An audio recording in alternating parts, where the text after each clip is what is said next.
हवा अगरबत्ती और डर से भरी हुई थी। अर्जुन के टॉर्च की रोशनी में धूल के कण नाच रहे थे। कमरे में चारों तरफ पुराने शीशे चमक रहे थे, मशाल की रोशनी और उनकी आंखों के डर को दिखा रहे थे। अब हम क्या करें? पत्थर, हमें पत्थर लेना है। ये बहुत खतरनाक है, हमें नहीं पता ये क्या कर सकता है। हम इसे छोड़ नहीं सकते। अगर कहानियां सच हैं, तो इस पत्थर में दुनिया को अंधेरे में डालने की ताकत है। ठंडी हवा का एक झोंका कमरे से गुजरा, धूल उड़ाते हुए और उन्हें कंपाते हुए। अर्जुन का टॉर्च तेजी से टिमटिमाया, दीवारों पर अजीब साए बनाते हुए। सबकी नजरें हवा के स्रोत की तरफ गईं। कमरे के सबसे दूर कोने में सबसे बड़ा शीशा जो कभी पुराना था, अब धुएं जैसे अंधेरे से ढका हुआ था। ऐसा लग रहा था जैसे वो सांस ले रहा हो। हवा ठंडी हो गई, उनकी त्वचा को चुभते हुए। वो क्या है? किसी ने जवाब नहीं दिया। वे बस देखते रहे, जैसे शीशे के अंदर का अंधेरा बढ़ता गया, एक आकार बनता गया। घूमते अंधेरे से एक धीमी कर्कश आवाज आई, जो पूरे कमरे में गूंज रही थी। ऐसा लग रहा था जैसे यह हर जगह से आ रही हो। इस जगह को छोड़ दो, आवाज ने हुक्म दिया। उसके लहजे में एक पुराना दुहक था। फिर यह बदल गई, अर्जुन जैसी चिंतित आवाज में। यह बहुत खतरनाक है, हमें वापस जाना चाहिए।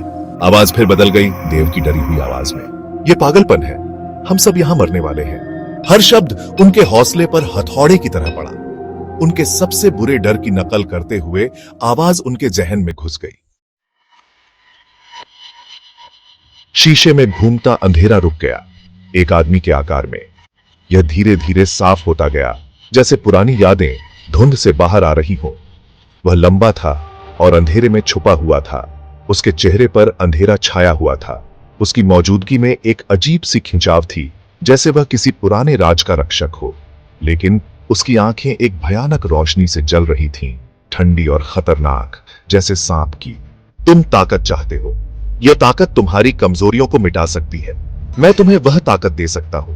यह ताकत तुम्हें हर मुश्किल से पार ले जाएगी। मैं तुम्हें यहां के श्राप से बचा सकता हूं। यह श्राप तुम्हारी जिंदगी बर्बाद कर सकता है, लेकिन मेरे साथ तुम सुरक्षित रहोगे। लेकिन इसकी एक कीमत है। हर ताकत की एक कीमत होती है, और तुम्हें यह चुकानी होगी। उसने सिंहासन की ओर इशारा किया। पत्थर छोड़ दो, यह तुम्हारी पुरानी जिंदगी है। इस जगह को छोड़ दो, और जो तुमने यहां देखा है उसे भूल जाओ। यह तुम्हारी नई जिंदगी की शुरुआत है। मुझे बस इतना ही चाहिए, तुम्हारी वफादारी और तुम्हारा समर्पण। उसके शब्द हवा में लटके हुए थे, लुभावने, आशाजनक। प्रस्ताव बहुत अच्छा था, डर के आगे ताकत और सुरक्षा का वादा। प्रिया आगे बढ़ी, उसका सर ऊंचा, उसकी नजरें स्थिर थीं, उसकी आंखों में डर था, लेकिन एक मजबूत इरादा भी। लेकिन उसकी आवाज पक्की थी। हम पत्थर नहीं छोड़ेंगे, यह हमारी जिम्मेदारी है। दुनिया खतरे में है, हम तुम्हारा सौदा नहीं मानेंगे। मीरा अपने डर और कर्तव्य के बीच फंसी हुई थी। सुरक्षा के वादे ने उसके अंदर गूंज की। उसे भागने का मन किया, लेकिन प्रिया के पक्के इरादे ने उसके अंदर कुछ जगाया।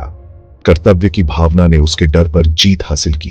प्रिया सही कह रही है, हमें इस पत्थर की रक्षा करनी है। हम इसे दुनिया को तबाह नहीं करने देंगे, हमें इसे नष्ट करना होगा।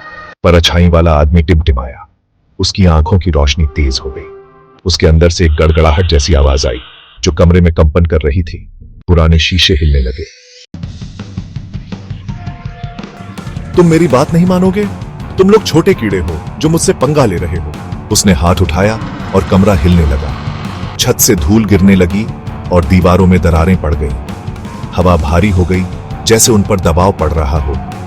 प्रिया ने उसकी आंखों में देखा, बेखौफ। वह खतरा जानती थी, लेकिन कुछ चीजें अपनी जान से ज्यादा कीमती थीं। कुछ बुराइयां इतनी बड़ी थीं कि उन्हें नजरअंदाज नहीं किया जा सकता था।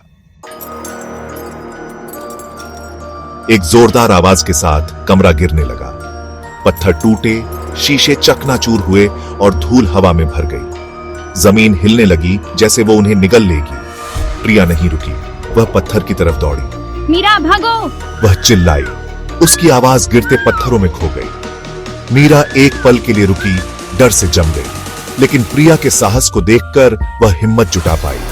वह भागी, गिरते हुए मेहराब की तरफ। उसके पीछे कमरा पूरी तरह से गिर गया। धूल और परछाई वाले आदमी की गुस्से वाली चीखों से भर गया।